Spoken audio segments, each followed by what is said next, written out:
Morning everybody, welcome to another podcast. It's a sunny morning in South Wales, and as you can see we are actually doing this podcast from our garden. This week the topic is masks, and I'd like to start with a story.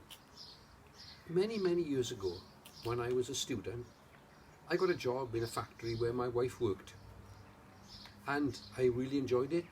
For a student it was getting some money, but also I enjoyed meeting the people there. I got to know a guy, let's call him Johnny.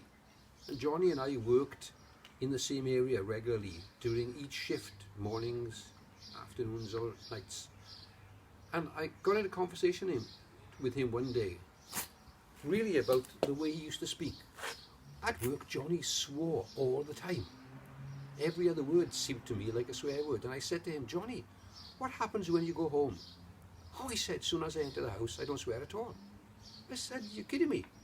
Yeah, he said, I'm a different person in work than I am at home. I'm a completely different person. My language is different, my attitude is different. And it struck me, Johnny was like a chameleon. He was two different people. I sometimes think that we can be like that. I wondered if we're the same people in church as we are at home. I wonder whether we're the same people in the community as we are in church or at home. Can we be kind of two or three chameleons? Can we wear different masks? Can we be different people in different places? You know, God really wants openness rather than us pretending to be something we're not in different places. Because in the end, as I said earlier on this week, God will remove the mask not to hurt us, but to put us back together again. Perhaps you know the story about the family walking into church one Sunday morning and the vicar shaking everybody's hand. He shakes the mum and dad's hand and he says to the little boy, oh, you've got lovely parents you have. And he said, Vicar, you should have seen them in the car before we left during our journey.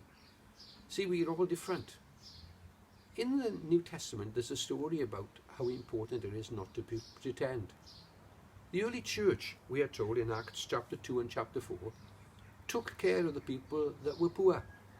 It says, there was not a needy person among them, for as many as were possessors of lands or houses sold them and brought the proceeds at the apostles' feet. There was no compulsion here. Anyone who wanted to could. Nobody was twisting someone's arm behind their back to do something they didn't want to do. But there was a desire to help those who were struggling so that everybody had food to eat. This wasn't a social security system. It was a total commitment to each other. And we are told in Acts chapter 5 that a couple decided that they would follow the example of others, especially a man called Barnabas, who had sold his land. Now, this couple is called Ananias and Sapphira, and they decided to put a for sale sign on their house, and they would go through with the sale, but it was only to camouflage their real intentions. They had no intention of giving all the money. They were going to keep part of it back for themselves. Now, they didn't have to give everything. There was no compulsion to give everything, but they wanted to actually fool people and pretend that they were giving everything.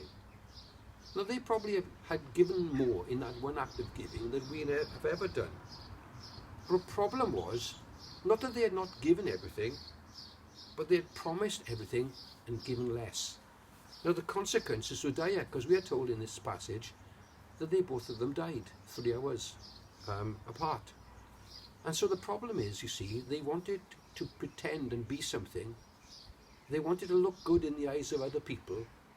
They wanted to demonstrate that they'd given everything, but actually they hadn't. And so, you know, they were chameleons. They were pretending to be something they weren't. John Bunyan said this. He said this, when you pray, let your heart be without words, rather than your words be without heart. In other words, you need to be the person you're pretending to be. There's a word in the Bible, it's called integrity.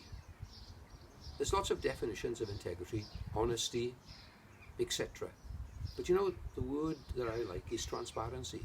Integrity means that you are who you say you are. You know, like there's an advert, it says it does what it says on the tin.